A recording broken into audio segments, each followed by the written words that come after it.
मित्रों, इतिहास में अभी तक वीर शिरोमणि महाराणा प्रताप के लिए जाना जाता था कि हल्दी घाटी के युद्ध में अकबर के सेनापति बहलोल खान को एक बार में ही घोड़े सहित 2 भागों में चीर डाले थे। मित्रों, इसी तर्ज पर एक दूसरा किस्सा 1857 की क्रांति के एक वीर महाबली शिरोमणि सेनानायक से जुड़ा किस्सा है मित्रों, जिन्होंने एक अंग्रेज को घोड़े सहित अपने 40 किलो के फरसे से बीच से ही एक बार में चीर डाले थे। मित्रों, इनका नाम गोकर्ण पासी था मित्रों, जो राजा नरपत सिंह के सेनापति और अंगरक्षक थे।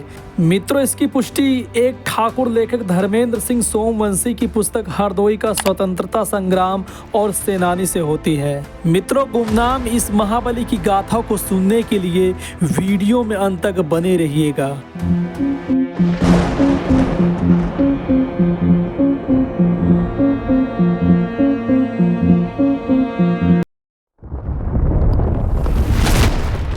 मित्रों, कहानी प्रारंभ होती है 1857 की क्रांति में शहीदों में रुइयागढ़ी हरदोई के राजा नरपत सिंह से।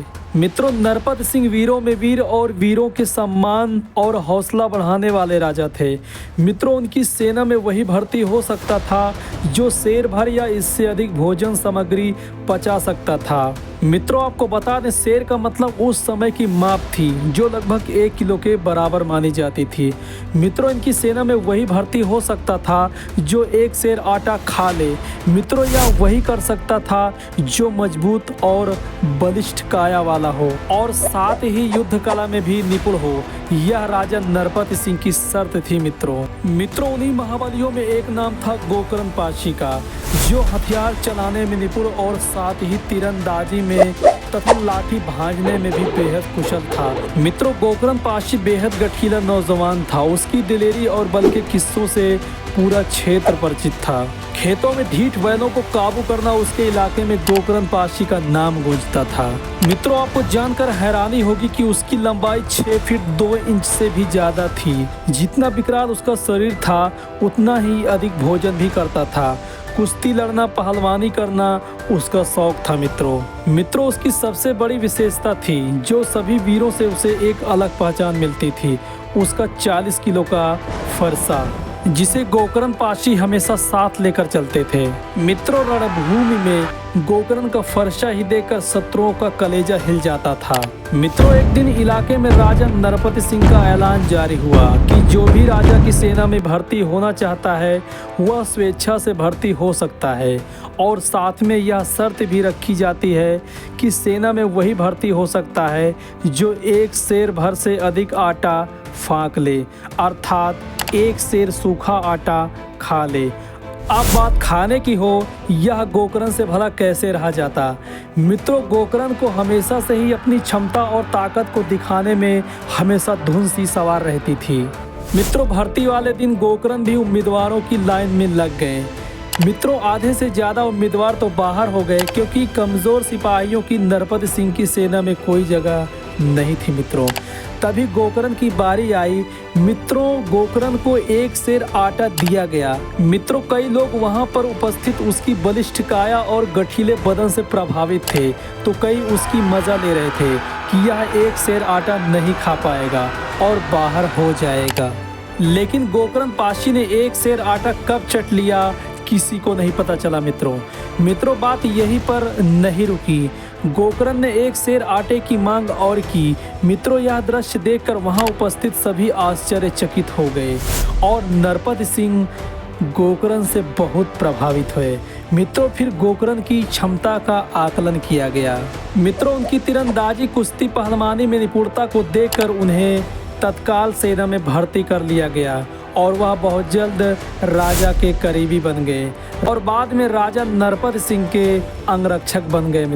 और वह राजा के साथ ही हमेशा रहने लगे।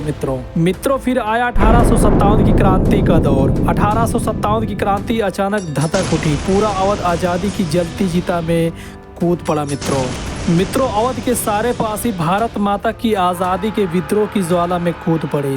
मित्रों, शिवराजपुर के चंदेल ठाकुर सती प्रसाद की प्रेरणा से नरपत सिंह भी अंग्रेजों के विरुद्ध एक संगठन में सम्मिलित हो गए। मित्रों, उनके सेनापति गोकर्ण पाशी भी उनका हमसाया बनकर हमेशा उनके साथ खड़े रहे। राजा नरपत सिंह ने मितौली गढ़ी को सुरक्षित समझकर एक दिन सेना लेकर पहुंच गए। मित्रों, रुइया दुर्ग से राजा नरपत सिंह एक रात अपने रथ और अपने अंगरक्षक गोकर्ण पाशी को लेकर निकल पड़े। मित्रों, दो अंग्रेज घुड़सवार सैनिकों ने राजा को जाते हुए देख लिया और वे दोनों राजा को मारने के इरादे से राजा के रथ का पीछा करना शुरू कर दिए। घोड़ों की टापें सुनकर राजा गोकर्ण से बोले, आखिर ये कौन है जो हमारा पीछा कर रहे हैं? गोकर्ण ने देखकर बताया कि महाराज, ये शत्रु हैं जो हमारा पीछा कर रहे हैं। मित्रों, यह घटना 9 नवंबर 1858 की चौथे मितौली युद्ध की एक ऐतिहासिक घटना थी। मित्रों, गोकर्ण पासी ने राजा नरपत सिंह को निश्चित रहने को कहा और अपना 40 किलो का फरसा निकाल कर एक किनारे खड़े हो गए। मित्रों, जैसे ही अंग्रेज घुड़सवार पास आए और राजा नरपत सिंह से झड़प के चलते गोकर्ण पासी ने अपने चमचमाते फरसे से अंग्रेज घुड़सवार को घोड़े सहित 2 भागों में चीर डाले। मित्रों, और दूसरा अंग्रेज यह देखकर दहशत से मूर्छित हो गया और इस दूसरे अंग्रेज को रथ के पीछे बांधकर उसे घसीटकर मार डाला। मित्रों, राजा नरपत सिंह 8 या 9 दिन ही मितौली में रह पाए थे कि अंग्रेजों को पता चल गया कि राजा तथा उनके साथी फिरोज शाह एवं लक्कड़ शाह मितौली में हैं। अंग्रेजी फौज ने वहां भी 9 नवंबर 1858 को चढ़ाई कर दी। मित्रों, यहाँ पर बहुत भयानक युद्ध हुआ। ब्रिटिश तोपखाना बहुत बड़ा था और अंग्रेजों के पास अत्याधुनिक हथियार भी थे। अतः राजा को पीछे हटना पड़ा। तीनों वीर अपनी सेना लेकर मित्रों जंगल में चले गए। मित्रों, ऐसे खोए हुए वीर को दुनिया जान सके, इस वीडियो को ज़्यादा से ज़्यादा शेयर करिएगा और यही ऐसे वीर को सच्ची श्रद्धांजलि होगी। मित्रों, ऐसे गुमनाम वीरों की दास्तानों को सुनने के लिए चैनल को सब्सक्राइब अवश्य कर लीजिएगा, जिससे प्रत्येक वीडियो का नोटिफिकेशन आप तक पहुंच सके। मित्रों।